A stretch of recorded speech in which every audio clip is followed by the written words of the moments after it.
Redoubler de vigilance, c'est l'exhortation du colonel Jean-Blaise Como, directeur général de l'administration pénitentiaire, aux agents de la maison d'arrêt centrale de Brazzaville. Ces agents ont été traumatisés par les événements du 29 décembre. Régis Assoula.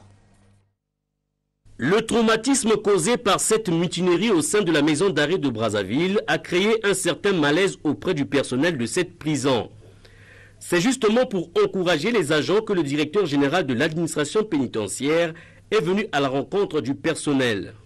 Je me retrouve une fois encore en face de vous. Ceci quelques jours après l'évasion sauvage qui a secoué la maison d'arrêt et de correction de Brazzaville. Ce n'est pas parce que les choses sont difficiles que nous allons baisser les bras et abdiquer. Bien au contraire, nous devons faire face jusqu'au bout.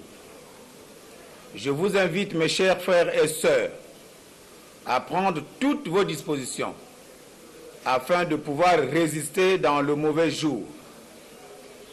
Ayez donc du zèle.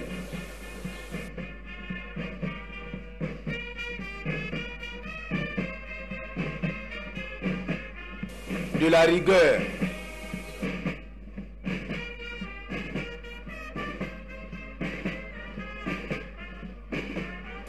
De la vérité et de la foi afin de pouvoir faire face à toute difficulté et à tous obstacles.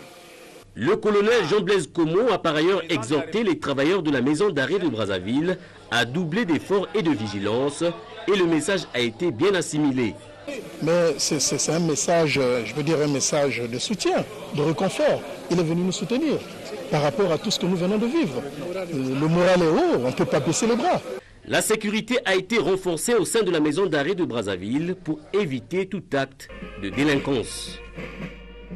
Et en rapport avec ces événements tragiques, je vous l'ai dit en titre, la commission d'enquête mise en place afin d'établir les responsabilités a rendu public ses conclusions.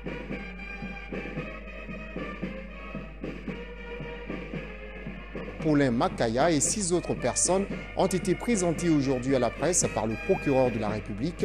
Ils sont accusés d'atteinte à la sûreté de l'État, assassinat et complicité d'évasion. Explication Régis Assoula.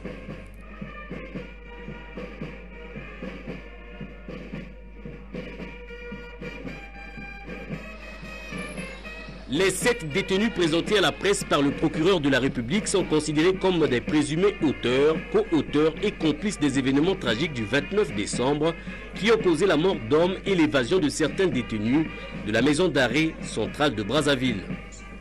Pour cette nouvelle infraction, Paulin Makaya et ses 6 co-détenus sont poursuivis pour les faits suivants. Pour Makaya Koutipa Paulin, atteinte à la sécurité intérieure de l'État, assassinat, complicité d'évasion, complicité de détention illégale d'armes et munitions de guerre. Pour Imbo, Bazolo, Florent et Makundu Jean-Kevin, complicité d'atteinte à la sécurité intérieure de l'État, complicité d'assassinat, complicité d'évasion et complicité de détention illégale d'armes et munitions de guerre. Une information judiciaire a également été ouverte à l'encontre des détenus évadés. Les détenus évadés, à savoir Ochala, François Telambila, Morizo, Ougou-Grasse et autres, pour assassinat, délit d'évasion, complicité d'atteinte à la sécurité intérieure de l'État, complicité de détention illégale d'armes et munitions de guerre. L'affaire est désormais sur la table du doyen des juges afin de dire le droit conformément à la loi.